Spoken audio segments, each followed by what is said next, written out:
নমস্কাৰ বন্ধুসকল, স্বাগতম জনাইছোঁ নমনি গমলৈ। যোৱা 12 তাৰিখে মই এটা পাৰ্চেল অৰ্ডাৰ দিছিলোঁ। হিৰ' Go 7 Pro আছিলে। এইটো মই অফাৰ পাইছিলোঁ, কিন্তু ঘটনাটো কি হ'ল, আজি মোক কুৰিয়াৰ বয়জনে ফোন কৰিলে। পিছত ক'লে, দাদা আপোনাৰ এটা পাৰ্চেল আছিলে, ল'ব নেকি বুলি ক'লে। পিছত মই হয় ল'ম বুলি ক'লোঁ। পিছত তেওঁ মোৰ পাৰ্চেলৰ নাম্বাৰটো বিচাৰিলে। পাৰ্চেলৰ নাম্বাৰটো বিচাৰি তেওঁ মোক কল কৰিলে। পিছত মই ৰিচিভ কৰিলোঁ। তেওঁ ক'লে যে আপুনি পাৰ্চেলটো ক'ৰ পৰা অৰ্ডাৰ দিছিলে।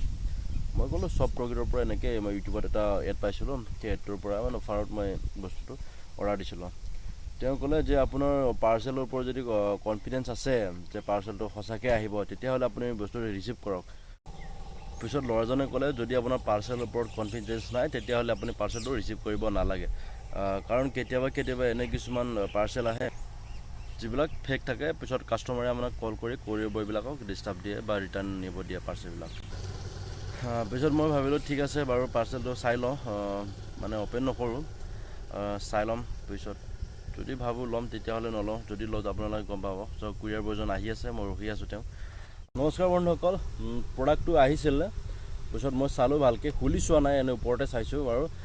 প্ৰডাক্টটো আপোনাৰ সৰু আছিলে, কিন্তু পেকিংটো বহুত ডাঙৰ দিছে আৰু গধুৰ আছে। আপোনাৰ যিমান ৱেইট হ'ব লাগিছে তাতকৈ অধিক মানে গধুৰ আছে। পিছত পেকেজিংটো ইমান ঠিক লগা নাই। তাৰপিছত ডেলিভাৰী বয়জনেও ক'লে যে দাদা সন্দেহ আছে যদি ল'ব নালাগে, প্ৰায় এনেকুৱা প্ৰডাক্টছ আপোনাৰ ভিতৰত চাবোন বা তেনেকুৱা পুতলা জাতীয় কিছুমান বস্তু আহে। পিছত ময়ো ভাবিলোঁ ঠিক আছে বাৰু, নলওঁ।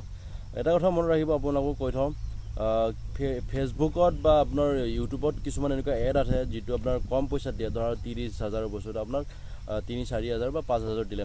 চ' সেইবিলাক প্ৰডাক্ট আপুনি ল'ব নালাগে। যেনে ধৰক চব প্ৰকৃতত আপোনাৰ এনেকুৱা হয় যে মই এটা পাৰ্চেল অৰ্ডাৰ কৰিলোঁ, সেইটো পাৰ্চেল মানে বেলেগ এজনৰ ব্যক্তিৰ পৰা আহিল। চ' তেওঁলোকে মানে এইটো বস্তু চব প্ৰকৃতৰ দ্বাৰা মোক মানে বস্তুটো দি দিয়ে বস্তু।